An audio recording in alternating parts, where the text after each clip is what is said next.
केस गळणे, dandruff होणे, hair growth चांगल्या प्रकारे न होणे किंवा जिथे आपला हेअर फॉल झालेला आहे तिथे न्यू हेअर ग्रोथ न येणे ही खूपच चिंतेची बाब आहे. जर तुमचा हेअर फॉल होत असेल तर तो तुम्ही कंट्रोल करू शकतात, पण हेअर फॉल झालेल्या जागी न्यू हेअर येणं किंवा न्यू ग्रोथ होणं खूप गरजेचं असतं. जसा हेअर फॉल होतो तर तिथे जे फॉलिकल्स असतात ते ओपन असतात आणि तिथे नवीन हेअर ग्रोथ होणं गरजेचे असते. जर तिथे हेअर ग्रोथ होत नसेल किंवा जो स्काल्प आहे पूर्णपणे चिकना झाला आहे, तिथे काही फॉलिकल्सच नाहीये, काही हेअर ग्रोथचे चान्सेसच नाहीये, तर अशा परिस्थितीत तुम्हाला चांगल्या डॉक्टरचा सल्ला घेणं खूप गरजेचं आहे. अशा परिस्थितीत काही हर्बल रेमेडीज आपल्याकडे आहेत, त्या तुम्ही नक्कीच यूज करू शकतात. हेअर पॅक यूज करू शकता, हेअर ऑइल यूज करू शकता. तर आज मी तुमच्याशी शेअर करणार आहे हेअर ग्रोथ सिरम. हे तुम्हाला फक्त हेअर वॉश केल्यानंतर स्काल्पला लावायचं आहे आणि चांगली मसाज करायची आहे. बनवण्याची जी पद्धत आहे खूपच साधी सिंपल आहे. यात जे इन्ग्रेडियंट्स आहे 100% तुमच्या हेअर ग्रोथला प्रमोट करतात, हेअर ग्रोथला बूस्टही करतात. त्यामुळे हे जे डेड झालेले हेअर ग्रोथचे फॉलिकल्स आहे तिथे न्यू हेअर ग्रोथ होते. हे सिरम यूज केल्यानंतर थोडंसं डर्मा रोलरने किंवा जंटली तुम्ही तिथे मसाज करू शकता. याने काय होतं, तिथलं ब्लड सर्क्युलेशन चांगल्या प्रकारे होतं आणि हेअर ग्रोथ चांगल्या प्रकारे होते. हेअर ग्रोथ होणं 1 या 2 दिवसाची प्रोसेस नसते, ही थोडीशी लॉंग प्रोसेस असते. काहींच्या बाबतीत लवकर हेअर ग्रोथ होते, काहींच्या बाबतीत थोडीशी हळूहळू होते. थोडा पेशन्स ठेवणं खूप गरजेचं आहे अशा रेमेडीच्या बाबतीत. ही बनवण्याची जी पद्धत आहे ती खूपच साधी सिंपल आहे. तुम्हाला मेथी सीड्स घ्यायचे आहे, म्हणजे मेथी दाणा. मेथी दाणा घ्यायचा 1 चमचा. यात तुम्ही कढीपत्ताही टाकू शकतात. बेबी जे करी लिव्हज असतात तेही तुम्ही यूज करू शकतात किंवा सुकवलेला जो कढीपत्ता असतो तोही यूज करू शकतात.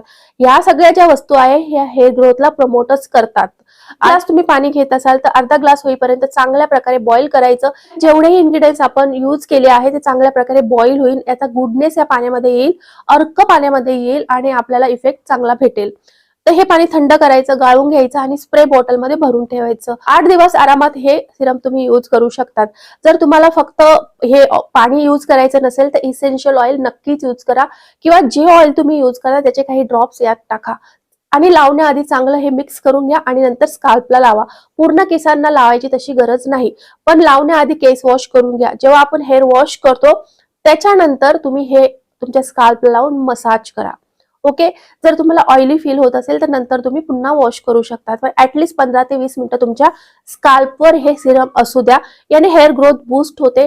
डॅन्ड्रफची जर प्रॉब्लेम असेल तीही कमी होऊन जाते, पण मेन म्हणजे हेअर ग्रोथ साठी खूपच बेस्ट सिरम आहे, नक्कीच यूज करा. प्रकारे तुम्हाला हेअरच्या रिलेटेड काही प्रॉब्लेम असेल, हेअर फॉल होत असेल, न्यू हेअर ग्रोथ होत नसेल, ग्रोथ तुमची पूर्णपणे थांबली असेल तर अशा प्रकारे हे सिरम नक्की यूज करा. फक्त हे तुम्हाला पूर्ण केसांना नाही लावायचं, स्काल्पला लावायचं, मसाज करायची. मसाज केल्यानंतर ब्लड सर्क्युलेशन चांगल्या प्रकारे होतं आणि हेअरची ग्रोथही खूप चांगल्या प्रकारे होते. हेअर फॉल आपण कंट्रोल करू शकतो, पण जर तुमचे फॉलिकल्स एकदम डॅमेज झाले असेल किंवा तिथं काही फॉलिकल्स नाही, न्यू रूट्स नाही, तर तिथे तुम्ही न्यू हेअर ग्रोथ कशी करणार. म्हणूनच वेळ आहे तर तुम्ही आतापासूनच अशा रेमेडी स्टार्ट करून द्या.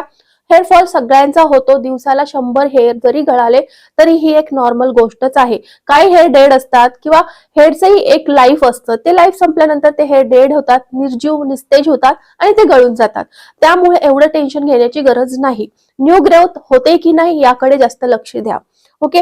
त्यासोबत चांगली डाएट घेणं, चांगल्या आहारात तुमचा फळांचा, प्रोटीनचा समावेश करणं, याने काय होतं, स्किन आणि हेअरवर इफेक्ट दिसू लागतो. या प्रमाणात चांगला आहार तुम्ही घेतला, तेलकट तुपकट पदार्थ किंवा बाहेरचे जे स्नॅक्स असतात ते कमी खाल्ले किंवा बंद केले तर लगेच तुम्हाला स्किन आणि हेअरवर दिसायला लागतो.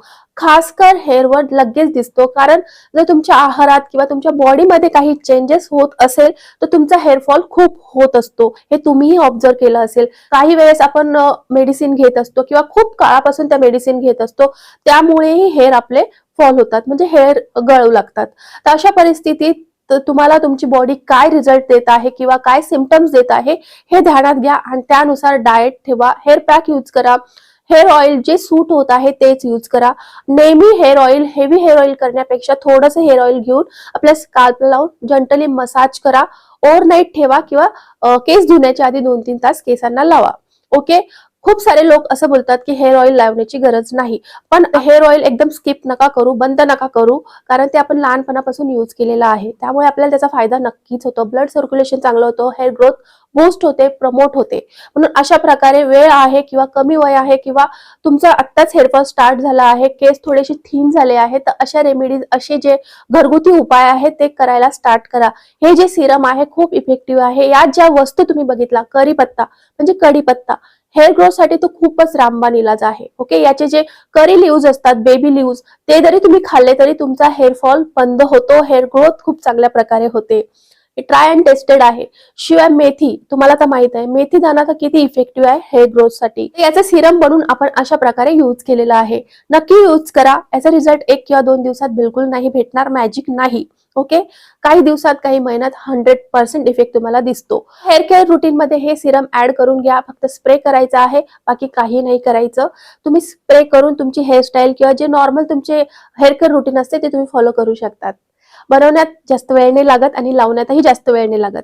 नक्की ट्राय करा हे सिरम. आय होप आजचा व्हिडिओ नक्कीच तुम्हाला आवडला असेल तर प्लीज व्हिडिओला लाईक, शेअर, सबस्क्राईब करा. नेक्स्ट व्हिडिओ मध्ये भेटूया. तोपर्यंत बाय बाय, टेक केअर.